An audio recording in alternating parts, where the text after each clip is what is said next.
there guys, Demo73 here, bringing you some more spoiler coverage for the week. Today we are talking about some more of the Darkness cards in support. So let's just go ahead and dig right in. So first up we have Izanami, the Sealed Terror. Unfortunately, we received word from Jordan from Force of Will that there's actually been an errata to this card. There were some translation issues with the text, I'll go into that here in a second. So Izanami, the Sealed Terror, 2-drop, 6/6, 12 Apostles Myth.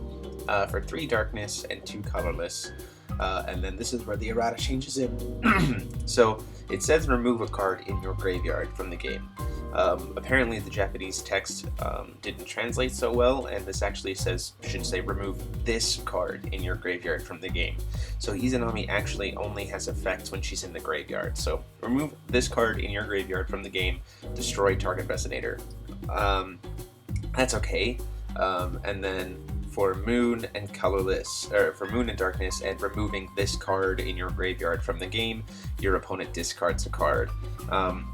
Before we got this errata, it was really powerful in the fact that you were going to be able to do like constant discard at instant speed to your opponent, but with the new errata, she's definitely much slower. She only operates from the graveyard, so the goal was to get her into the graveyard quickly, I guess, to be able to make a play. She could still definitely see some play and some uses. She is a 2-drop 6/6, so she could be a powerhouse that if your opponent kills, suddenly it turns her into something a lot more of a threat. So we'll have to see what comes out of it. So that is Izanami, the Sealed Terror. Then we have a light card, the second light super rare, Izanagi, Keeper of the Seal. So he is also a myth. So they go in tandem in the story of Izanagi and Izanami. So she's all sealed up, and he's the one who's making sure that she stays that way. So he has a 6-drop, 11/11.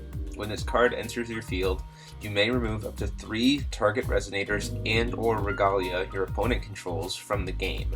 So just like that, he's really expensive, but when he hits into the field, just 3 things are gone. Up to 3 things are just gone.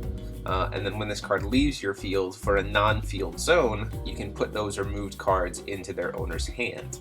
So they're not permanently gone, but when they come back, they don't come back to the field, they come back to the hand. So it's still a way to kind of steal some tempo from your opponent. And this card gains 300 for each card in all removed areas that were removed by him. So if you manage to hit 3 cards, he becomes a 20/20 for 6. That's pretty strong.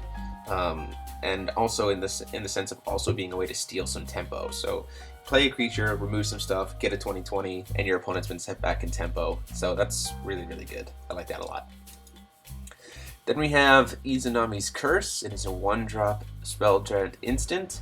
Target Resonator gains -1/-1 for each card in your graveyard until the end of turn. This is another card that I see going into control decks for like the late game. When you spent a lot of your resources, a lot of stuff is just kind of sitting in your graveyard. This can essentially become a 1-drop kill anything if you have enough cards there. Definitely something that you would want to mulligan away at the beginning of your game, but as you see him turn 6, turn 7, this can become a very powerful card. And the fact that it's only 1-drop and it's an instant speed can be pretty dangerous. Then we have Silencing Spell. Is a 1-drop addition Resonator, and then added Resonator says you pay 2 more will to play normal spells. So essentially what this does is you put it on one of your opponent's Resonators that they don't want to have go away, and then they're just stuck in this position of, well, now I have to pay even more will to play any of my spells.